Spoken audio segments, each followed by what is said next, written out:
Brigham Young University, Hawaii is dedicated to the well-being of all members in this community.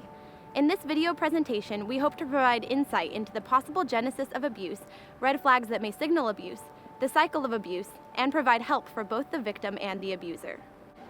Culture, tradition, or having been themselves a victim of abuse can influence someone into becoming an abuser themselves.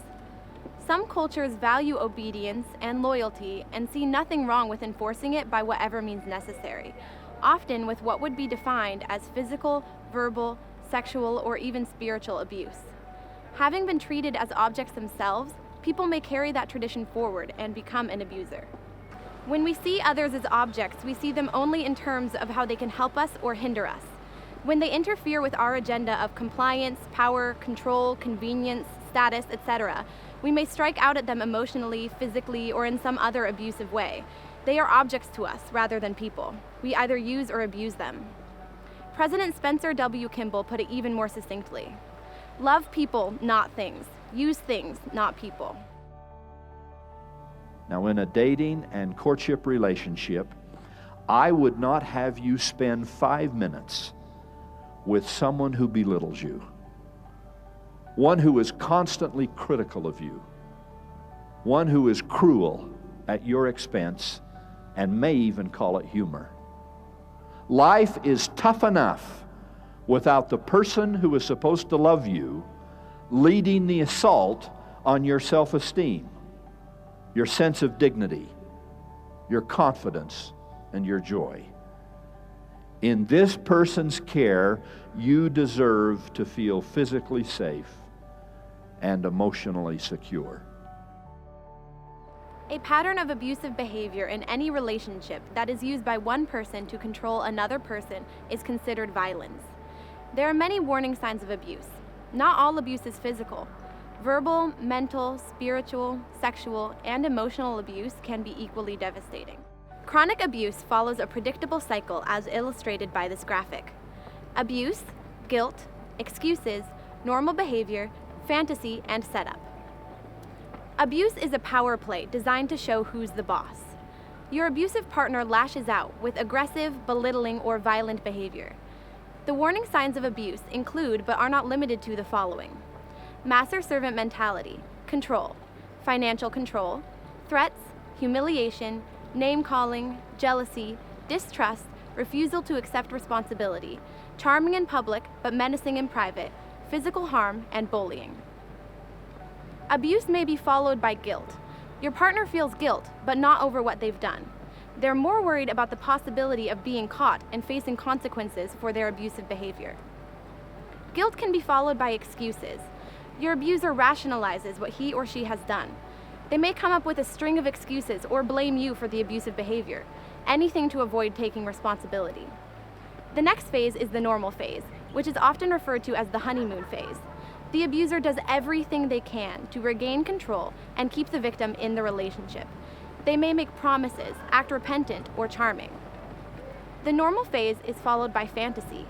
The victim has hope that their abuser has really changed this time, and the abuser begins to plot a way to regain control. This leads to a setup. Your abuser may create an expectation where they know you cannot measure up, and then they can justify abusing you and regaining control. And the cycle begins again. The signs of abuse, as well as the cycle of abuse, are demonstrated in the following scenario.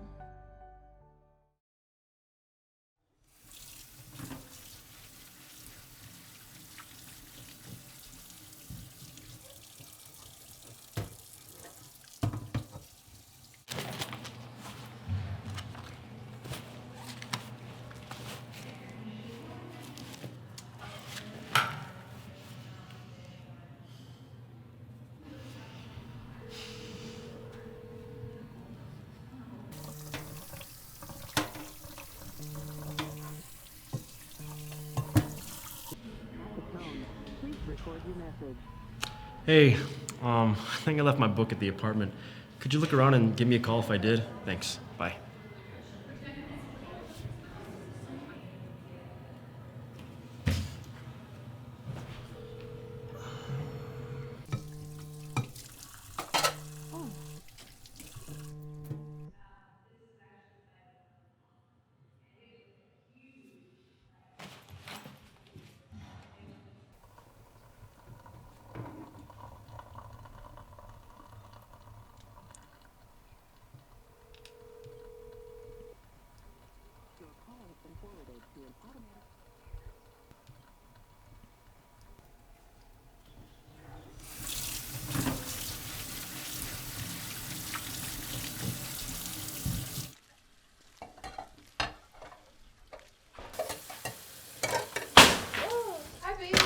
Why haven't you been answering your phone? Like, I called you 5 times. How many times have I told you to answer the first time that I called? I'm sorry, I tried to call you back, but then I was doing the dishes. What do I have to do to get you to listen to me? I paid for your phone. I'm sorry. I should have the priority. This is the last time that I buy anything for you. And if you keep ignoring me, I'm gonna take your phone away. I'm sorry. You need to show me more respect. You're ungrateful. You're selfish. You're self-centered. You're so stupid. You were probably talking to that boy in your class, right? Wait, right? what boy? I see No, the no, way no, I I see was the way you doing look at him. dishes Look at and me. then- Look at me. I can't trust you if you're out of my sight. It's your fault that I'm angry. Never ignore me again.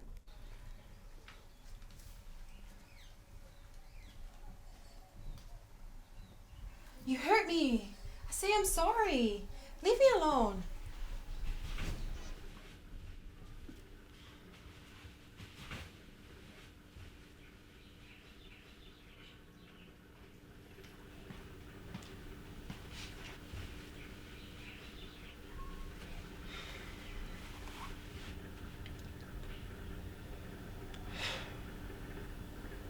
Hey. I'm so sorry. No, really, I am.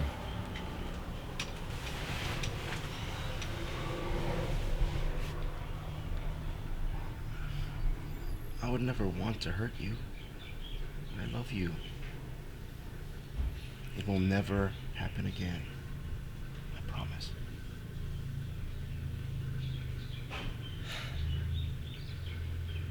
But you really need to start listening to me. You need to do what I say.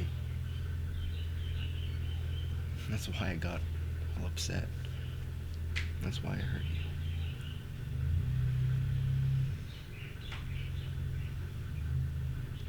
Let me make it up to you. I'll take you out to dinner. We can go see that movie you want to see. We can forget the whole thing. Okay? Yeah? All right.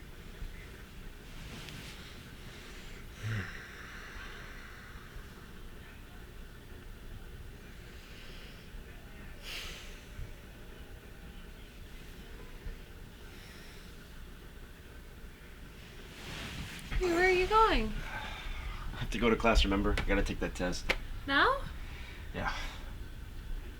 I need you to go to the bookstore and buy me a calculator right now.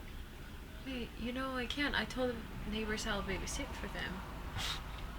Well, you better do it. Because if I don't have that calculator, I'm gonna fail. And that'll be your fault.